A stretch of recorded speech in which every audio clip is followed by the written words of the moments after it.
नमस्कार विद्यार्थियों, मैं मक्खन गोयल आप सभी का स्वागत करता हूं आपके अपने ITI स्टडी के यूट्यूब चैनल में। आज हम बात करेंगे इलेक्ट्रीशियन और वायरमैन फर्स्ट ईयर में थ्योरी सब्जेक्ट के मोस्ट क्वेश्चंस की, जो आपके NCVT एग्जाम और विभिन्न प्रकार की प्रतियोगिता परीक्षाओं की दृष्टि से बहुत ही महत्वपूर्ण है। आज का अपना पहला क्वेश्चन है, डेल्टा से जुड़े सिस्टम में लाइन करंट व फेज करंट के बीच क्या संबंध होता है। यानी डेल्टा की बात की जा रही है, तो इसमें आपका सी ऑप्शन राइट आंसर होगा। लाइन करंट बराबर √3 गुना किसके, फेज करंट के। यानी जो फेज करंट होता है उसका √3 गुना किसके बराबर होगा, लाइन करंट के बराबर होगा। इसी क्रम में अपना आगे देखें क्वेश्चन नंबर नेक्स्ट। देखिए, कला अनुक्रमण मीटर का उद्देश्य क्या होता है। यानी जो फेज सीक्वेंस मीटर होता है उसका क्या उद्देश्य होता है, तो इसमें आपका डी ऑप्शन राइट आंसर होगा। To ensure the correct phase sequence of 3 phase system. यानी जो क्या करेगा, तीनों फेज सिस्टम में जो आपका 3 फेज सीक्वेंस होता है उसको सही बनाए रखेगा। नेक्स्ट क्वेश्चन देखिए, कला 3 फेज शक्ति माप में 2 वाट मीटर विधि में से यदि एक में शून्य पाठ्यांक है तो दूसरे में कुल खपत होगी, उसका पावर फैक्टर क्या होगा। यानी 3 फेज सिस्टम में अपन 2 वाट मीटर मेथड में एक का पाठ्यांक शून्य है और दूसरे में खपत पाठ्यांक है, तो शक्ति गुणांक क्या होगा। तो इसमें आपका ए ऑप्शन राइट आंसर होगा 0.5। क्योंकि देखिए, एक में पाठ्यांक क्या आ गया, शून्य आ गया और दूसरे में फुल है, तो टोटल 1 होता है। जब एक में शून्य है तो दूसरे में 1 का आधा 0.5, तो यहाँ पे आपका ए ऑप्शन राइट आंसर होगा। नेक्स्ट क्वेश्चन देखिए, फॉर्म फैक्टर का फॉर्मूला क्या है। यानी फॉर्म फैक्टर ज्ञात करने के लिए कौन से फॉर्मूले का प्रयोग किया जाएगा, तो यहाँ पे आपका ए ऑप्शन राइट आंसर होगा, औसत मान बटे RMS मान।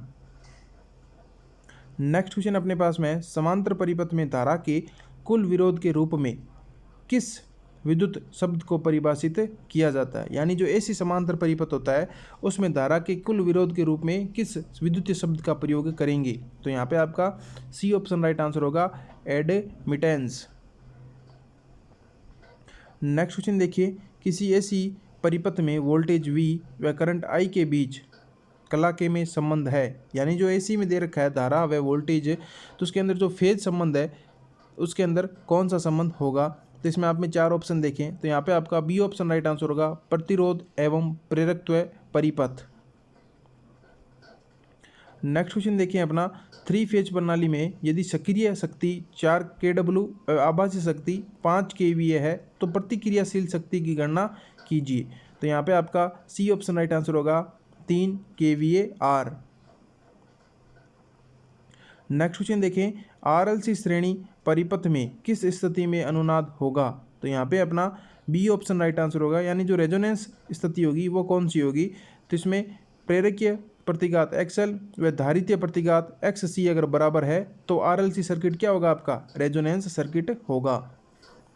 नेक्स्ट क्वेश्चन देखिए अपना, 3 फेज 2 वाट मीटर विधि में वाट मीटर के ऋणात्मक पाठ्यांक देने पर आप धनात्मक पाठ्यांक कैसे प्राप्त करेंगे। यानी 3 फेज 2 वाट मीटर मेथड में अगर आपका वाट मीटर क्या दे रहा है, ऋणात्मक पाठ्यांक दे रहा है और अपन को धनात्मक पाठ्यांक करना है, प्राप्त करना है, तो अपन क्या उसमें चेंजेस करेंगे। तो यहाँ जैसे अपन करेंगे मीटर में दबाव कुंडली के संयोजनों को बदल कर, जो आपका सी ऑप्शन राइट आंसर होगा।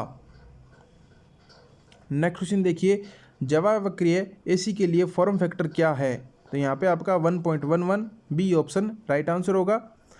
नेक्स्ट क्वेश्चन देखिए, AC समांतर परिपथ में प्रेरकत्व का पारस्परिक क्या है। तो इसमें आपका डी ऑप्शन राइट आंसर होगा, सस्पेंस। नेक्स्ट क्वेश्चन देखें, धारा व वोल्टेज के मध्य कौन सा संबंध दर्शाया गया है। यानी आप देख रहे हैं परिपथ में आपको एक डायग्राम दे रखा है, उस डायग्राम के अंदर साइन वेव के अंदर में धारा व वोल्टेज दर्शाया गया है और इसमें संबंध पूछा है। तो यहाँ पे आपका ए ऑप्शन राइट आंसर होगा, धारा व वोल्टेज समान फेज के अंदर कार्यरत हैं। क्योंकि देखिए उनकी शून्य की स्थिति पे बराबर है और वापस शून्य की स्थिति में जब बराबर प्राप्त कर रहे हैं, तो यहाँ पे आपका समान फेज होगा, ए ऑप्शन राइट आंसर होगा। नेक्स्ट क्वेश्चन देखें, 2 वाट मीटर विधि W1 व W2 विधि द्वारा कुल शक्ति की गणना करो यदि वाट मीटर W2 उल्टी दिशा में लगा है। यानी आपका W2 क्या लगा दिया, उल्टा लगा दिया है, तब आपको शक्ति की गणना करने के लिए अपन कौन सा फॉर्मूला प्रयोग करेंगे। तो यहाँ पे आपका सी ऑप्शन राइट आंसर होगा, W1 - W2। नेक्स्ट क्वेश्चन देखिए, कौन सी 3 फेज प्रणाली में फेज वोल्टेज को मापने के लिए कृत्रिम उदासीन तार की आवश्यकता होती है, यानी 3 फेज प्रणाली में। तो इसमें आपके सी ऑप्शन राइट आंसर होगा। 3 वायर डेल्टा कनेक्शन सिस्टम के अंदर आपको एक उदासीन तार की आवश्यकता होगी, तो सी ऑप्शन यहाँ पे आपका राइट आंसर होगा। नेक्स्ट क्वेश्चन देखिए, 3 फेज सिस्टम में यदि फेज वोल्टेज 240 है तो लाइन वोल्टेज क्या होगा, यानी इसका √3 गुना।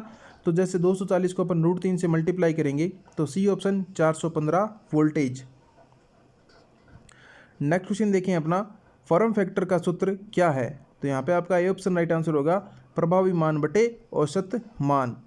नेक्स्ट क्वेश्चन देखिए अपना, RLC श्रृंखला सर्किट के प्रतिबाधा Z की गणना करने के लिए किस सूत्र का प्रयोग किया जाता है, तो इसमें अपना डी ऑप्शन राइट आंसर होगा।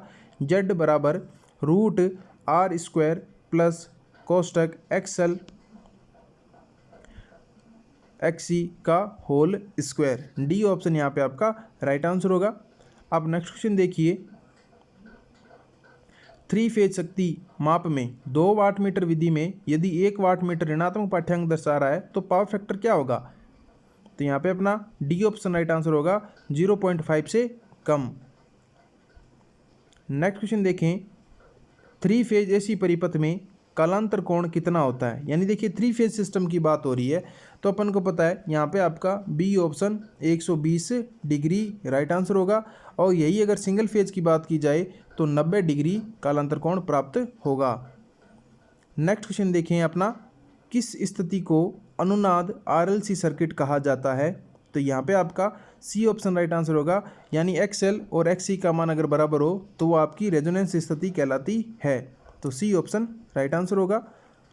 नेक्स्ट क्वेश्चन देखिए, स्थिर रेगुलर वेलोसिटी में कितने परिणाम का घूर्णन होता है, तो यहाँ पे आपका सी ऑप्शन राइट आंसर होगा, फेजर परिणाम। ये थे आज के अपने कुछ महत्वपूर्ण क्वेश्चंस जो आपके इलेक्शन और वायरमैन फर्स्ट ईयर में थ्योरी सब्जेक्ट में मोस्ट क्वेश्चन जो आपके NCVT एग्जाम और विभिन्न प्रकार की प्रतियोगिता परीक्षाओं की दृष्टि से बहुत ही महत्वपूर्ण है। विद्यार्थियों, आपको वीडियो कैसा लगा कमेंट करके ज़रूर बताएं। आप अगर चैनल पे नए हैं तो चैनल को सब्सक्राइब करें और वीडियो को ज़्यादा से ज़्यादा अपने दोस्तों के साथ शेयर करें। धन्यवाद।